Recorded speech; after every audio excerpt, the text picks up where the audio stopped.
Welcome into the Citrus TV studio. College football season is past the halfway point, so let's start placing our bets for the end of the year.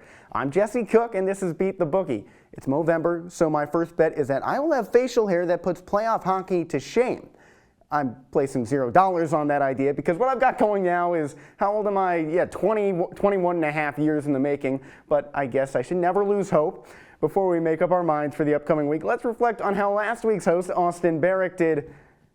What happened, man? I know you're a smart guy, AB. We worked together in Alaska all summer. I saw it on full display, but for every right move, you also had a step in the wrong direction. Should have had some confidence in Kansas, my friend. Louisville also embarrassed you, man. It's okay, Austin. It's all right. You've got plenty of time to jump back above zero. After all, you always say that water finds its level.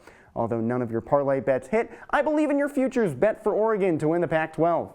So let's take a look at our standings. Austin went under about $23. That puts him at third to last. Jack Gordon and Steven Sklar are still at the top. Liam Griffin at the bottom, but look at number 3 right there. I'm right there in bronze. Now, you saw my name in those standings hanging up in the positives. I could have just sat back and enjoyed my money. But did Ted Williams sit back when he was batting .400 with 1 game to go? No. He said, put me in, coach, and he went 2 for 3. So let's get off and running with our top picks this week. So, number 2, Georgia, at home against number 10, Ole Miss. The Bulldogs are favored by 10.5. This one is simple. Give me $15 out of the pound. Georgia has the upper hand in just about every offensive category. Carson Beck, he's got more passing yards than Jackson Dart. Dajan Edwards averages a full extra yard per carry than Quinshon Judkins. Even the Bulldogs' receiver depth is better with 9 pass catchers above 100 in total yards to the Rebels' 5. Dogs by plenty. Moving on to some Cats. We're here in Syracuse, but about 4 hours south of us at Beaver Stadium, number 11 Penn State can upset number 3 Michigan. The Wolverines are favored by 4.5. We're essentially asking, will this game be decided by a field goal? $15 says sure, why not? This is one of the most evenly matched contests you'll see from squads ranked 8 spots apart.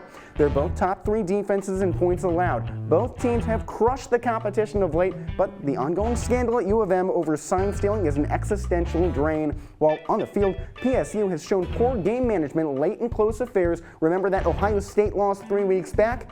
I'm still betting on the Blue to win it, but it's going to be tight. Let's head out to the Pacific Northwest. Number 5 Washington has number 18 Utah on the horizon. Once again, I'm betting against the spread. It's 9.5 points in favor of the Huskies, but I'll bet $10 that the immovable object tops the unstoppable force. The Utes boast college football's 9th best defense as far as points per game. Moreover, Michael Penix Jr., he's great. That Washington offense is tops in the land in passing yards, but no one in the Pac-12 defends against the air attack better than Utah. So those are my picks. Let's take a look at the C-suite, essentially what Ethan and Jordan think will happen this week. And they like my Georgia pick. They do not like my Penn State pick. They do not like my Utah pick. But whatever. Take risks. It's beat the bookie. That's how you win. So I'm going to take you out to Jayhawk country now. The over-under for first half points between number 19 Kansas and Texas Tech is set at 30.5. Odds are minus 102. I'm not just taking the over, I'm hammering $5 down. That has never been more over than it will be on Saturday. Kansas has put up at least double digits in the first half of all but 1 game this season. Texas Tech has done it in all besides 2. I'm expecting to see a couple of early risers put on a light show. Keeping with the early game ideas, how about the first drive for each team in the number 16 Missouri battle with number 14 Tennessee? The odds that the Bulls score an offensive touchdown out of the gate and that the Tigers do literally anything else, those are set at plus 1,200. I'll spend $10 taking that. Both teams have a strong offense with more than 400 total yards per game. Mizzou just struggles on defense, whereas Tennessee does not. Yeah, I think the 3rd best defense in the SEC in points could be tough to figure out on the opening trip downfield. My dog of the week. It's a $10 inkling that Nebraska will beat Maryland on the road. This is not a big risk. The Terps are only favored by 2.5 points. UMD just saw a 4th recruit decommit. Maryland has lost 4 in a row. Nebraska has the better defense through the air and on the ground. I was floored when I saw that the Huskers were not favored. This is a can of corn type of steal. For this week's parlay, I'm taking $20 on Iowa State to beat BYU and for there to be more than 43.5 total points scored. This one's easy. When the Cyclones win, they win big. with every victory so far coming by at least a touchdown. The Cougars have fallen by more than 10 points in every loss. Moreover, Iowa State has eclipsed the 43.5 mark in 4 of the last 6 games. Next, I'm taking Cincinnati money line over Houston. It's a plus 108 line for UC to take it, but roll Cats, baby! Cincy is due. I can feel it. Maybe that's the rumbling of the down the drive chant, oh, oh, oh. UC. Maybe it's that the Bearcats keep dropping games by 1 score while the Cougars are getting shut out by Kansas State. Feel like it's simple enough. I also feel like TCU can keep it within 2 TDs against number 7 Texas. I'm taking the Longhorns to win, but by 1 to 13 points at plus 170 odds. Texas has struggled in some recent wins like last week's overtime victory over K-State and a tightrope win over Houston 3 weeks ago. The Horned Frogs have kept it within a pair of touchdowns in every game but 1. I expect them to do it again.